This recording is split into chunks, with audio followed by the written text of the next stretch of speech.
আমার চুনুমুনু এই মারামারি করে বলে এদেরকে আবার তিনজনকে আবার আলাদা করে দিয়েছি। এই দেখুন এত মারামারি করে, এরা নিচে আছে ও উপরে আছে। এই যে উপরে তুলে দিয়েছি, উপরে দেখা দেয়, এই যে এই তিনজনকে উপরে তুলে দিয়েছি। বন্ধুরা এরা চিৎকার চেঁচামেচি করে, এই ভীষণ, এই যে আমার চুনুমুনুরা চিৎকার চেঁচামেচি করে। এই এদিকে তাকা, এইদিকে তাকা। এই যে উপরে এরা রয়েছে আর এরা রয়েছে নিচে। এই যে বন্ধুরা দেখুন, এই যে আমার মুরগি, এই মুরগি, এই যে এই মুরগি মেরে রান্না হবে, মোরগ মারা হয়েছে। এই দেখুন বন্ধুরা কি সুন্দর টগর ফুল ফুটেছে সারা বাগানে। এই যে দুটো গাছ সামনে বসিয়েছিলাম, সেই গাছে এই যে টগর ফুল ফুটেছে। এখান থেকে তুলে তুলে নিয়ে আমি ঠাকুরকে দিই। এই যে দারুণ সুন্দর ফুটেছে। আর কদিন পরে গাছ একদম পাতা দেখা যাবে না, শুধু ফুল দেখা যাবে। এত সুন্দর ফুল হয় এটা, এই গাছগুলো এত সুন্দর। গাছ দেখা যাবে না, পাতা দেখা যাবে না, শুধু ফুল দেখা যাবে। পাতা দেখা যাবে না, শুধু ফুল দেখা যাবে। এই যে মুসান্ডা হচ্ছে দেখুন, এই যে মুসান্ডা ফুটছে। আর এটা থাই পেয়ারা গাছ, পেয়ারা গাছ এমনি এমনি পেয়ারা গাছ এই যে। আর এটা হচ্ছে থাই পেয়ারা গাছ, এই যে ফুল ধরেছে দেখুন, ছোট্ট ছোট্ট পেয়ারা, খুব সুন্দর মিষ্টি, খেতে দারুণ। নমস্কার বন্ধুরা, ঘটি বাটির রসুই ঘরে আপনাদের সবাইকে স্বাগত। আজ আমি এই যে আমার দেশি মোরগ, এই দেশি মোরগ রান্না করব। এই দেশি মোরগের ঝোল করব। এই যে বন্ধুরা দেখুন, এই যে আমার দেশি মোরগ কাটা হচ্ছে। এই যে এবার কাটা হবে। দেখুন দেশি মোরগ, এই যে আগুনে একটু ঝলসিয়ে নেওয়া হচ্ছে। এই যে দেখুন ঝলসানো হচ্ছে ভালো করে। এই যে দেখুন বন্ধুরা কাটা হচ্ছে, মাংস কাটা হচ্ছে। এই যে ডানাগুলো কেটে আর এই ইয়েতে রাখা চর্বি যা বাবা।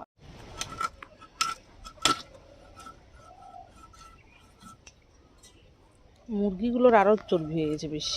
বাবা সেদিনকে ধরতে পারিনি, কি অবস্থা। আগে পিস পিস করে রাখেন ওখানে। এই যে মা মুরগি কাটছে দেখুন বন্ধুরা, এই যে কাটা হচ্ছে দেখুন বন্ধুরা। এই যে মোরগটা এই যে কাটা হচ্ছে। এই যে বন্ধুরা দেখুন মাংসটা কাটা হয়ে গেছে। এবার মাংসটাকে একটু ম্যারিনেট করে নেব। এই যে বন্ধুরা দেখুন, এখানে আদা, রসুন, পেঁয়াজ আর কাঁচা লঙ্কা তিনটে এখানে পেস্ট করে নিয়েছি। এই আদা রসুনের পেস্ট দিয়ে দিচ্ছি প্রথমে। দেব এখানে হলুদ, আর দেব ঝাল লঙ্কার গুঁড়ো। কাঁচা লঙ্কা দেওয়া আছে, আদা দেওয়া আছে, আর এই যে ঝাল লঙ্কার গুঁড়ো দিচ্ছি। একটু অল্প সর্ষের তেল দেবো। দেশি মোরগের মাংস চর্বি হয়েছে বন্ধুরা অনেক, অল্প করে একটু তেল দেবো। এবার এটাকে ভালো করে ম্যারিনেট করবো। আর দেবো টক দই, এখানে পরিমাণ মতো টক দই দেবো। এই যে এবার এটাকে ভালো করে ম্যারিনেট করব। লবণটা একটু পরে দেবো। এবার দিয়ে দেবো পরিমাণ মতো লবণ, দিয়ে আবার একটু ভালো করে ম্যারিনেট করে ঢাকা দিয়ে রেখে দেবো আমি 1 ঘন্টা। দেখুন বন্ধুরা, এই যে আমি কড়াইতে তেল দিয়ে দিয়েছি। এবার আমি প্রথমে আলুটাকে ভেজে নেব। চাইলে রান্না করতাম বন্ধুরা, কিন্তু খুব জোর ঝড় উঠেছে, ওই জন্য আমি ঘরে রান্না করছি। কাঠের জালে আর হলো না, গ্যাসে রান্না করছি। এবার আমি একে একে আলুগুলোকে দিয়ে দিচ্ছি। আলুগুলোকে প্রথমে আমি ভেজে নেব। একটু নুন দিয়ে দিলাম আর একটু হলুদ দিয়ে দিলাম।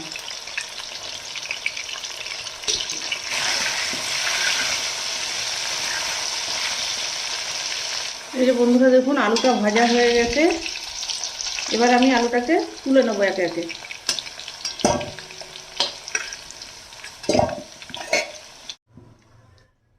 দেব পেঁয়াজ কুচানো। এবার একটু চিনি দিয়ে দিচ্ছি। পেঁয়াজটাকে বেরেস্তা করার জন্য একটু লাল লাল ভাজা হবে, পেঁয়াজটাতে রঙটাই হবে। দেখুন বন্ধুরা এই যে পেঁয়াজটা ভাজা হয়ে গেছে, লাল লাল করে ভাজা হয়ে গেছে। এবার দিয়ে দেবো তেজপাতা। এবার দিয়ে দেবো এই যে রসুন বাটা খানিকটা। ম্যারিনেট করার সময় রসুন, আদা, পেঁয়াজ, কাঁচা লঙ্কা সব দিয়েছি। এবার আবার একটু কষানোর সময় দিয়ে দিচ্ছি রসুন। তখন অল্প অল্প দিয়েছি ম্যারিনেট করার সময়। একটু দেব আদা। এবার এটাকে ভালো করে আবার কষিয়ে নেব। এবার দিয়ে দেবো একটু লবণ। ম্যারিনেট করার সময় অল্প একটু লবণ দিয়েছি, আর এবারে দিয়ে দিচ্ছি লবণ রঙটা হওয়ার জন্য। হলুদ, ঝাল লঙ্কার গুঁড়ো, কাঁচা লঙ্কা আমি ম্যারিনেট করার সময় দিয়েছি। এখানে আর লঙ্কা দেবো না, এখানে শুধু কাশ্মীরি লঙ্কার গুঁড়ো, আদা, রসুন, পেঁয়াজটা দিলাম রঙটা হওয়ার জন্য। এবার একটু জল দিয়ে মশলাটাকে একটু কষাবো।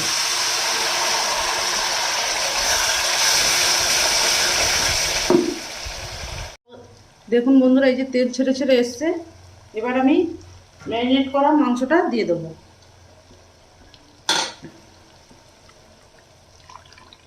এই দেখুন এই যে ম্যারিনেট করে রেখেছিলাম, 1 ঘন্টা হয়ে গেছে।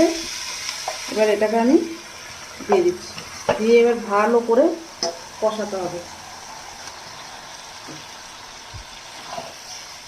কষিয়ে কষিয়ে তারপরে রান্না করতে হবে। দেশি মুরগি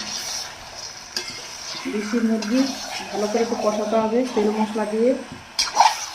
চর্বি হয়ে গেছে বন্ধুরা, আর আমার এই মুরগিরা বাইরে চড়ে না, এরা সবসময় ঘরে আটকানো থাকে। বাইরের আজে বাজে জিনিস খেতেও পারে না এরা।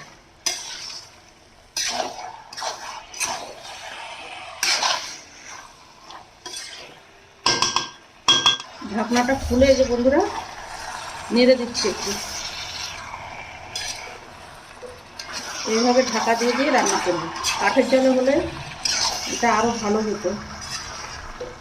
ঝড় বৃষ্টি এসে গেছে, কাঠের জালে আর হলো না।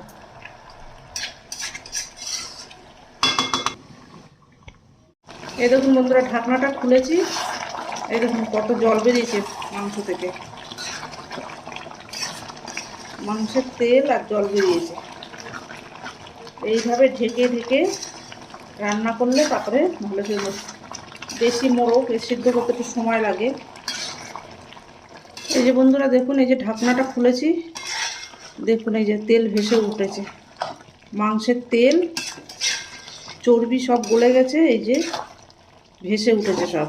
এবার আমি ভাজা আলুগুলোকে দেব। এই যে আলুটাকে ভেজে রেখেছিলাম, সেই ভাজা আলুগুলোকে দিলাম, দিয়ে এবার আবার ধীরে ধীরে কষাতে হবে। দেখুন বন্ধুরা এই যে কষানো হয়ে গেছে। এবার আমি ফুটানো জলটা দিয়ে দেবো।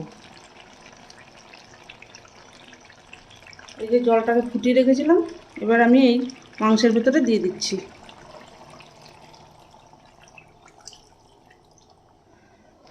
দেখুন বন্ধুরা এই যে আমার মাংসটা হয়ে গেছে। এবার আমি বাটা গরম মশলা দিয়ে দেবো।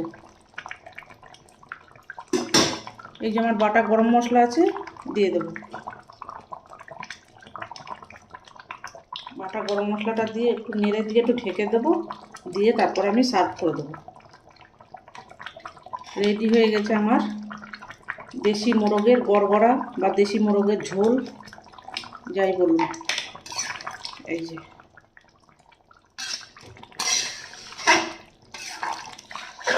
এবার এটাকে একটু ঢাকা দিয়ে দেবো, কিছুক্ষণ পরে নামিয়ে নেব। এই দেখুন বন্ধুরা দেশি মোরগের গড়গড়া কেমন দেখতে হয়েছে দেখুন, কালারটা দেখুন কি সুন্দর হয়েছে, অপূর্ব সুন্দর কালার হয়েছে। এবার এটাকে আমি সার্ভ করে দেবো। এই যে বন্ধুরা দেখুন, আমি মাংসের গড়গড়া, দেশি মোরগের গড়গড়া আমি সার্ভ করে দিয়েছি।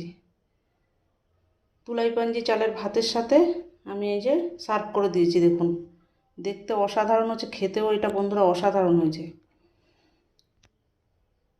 আমার ভিডিওটি যদি ভালো লেগে থাকে তাহলে আপনারা সাবস্ক্রাইব করবেন, লাইক করবেন, প্রচুর প্রচুর শেয়ার করবেন। নেক্সট ভিডিও আসার অপেক্ষায় থাকবেন। ততক্ষণ আপনারা সবাই সুস্থ থাকুন, ভালো থাকুন, সাবধানে থাকুন। ধন্যবাদ।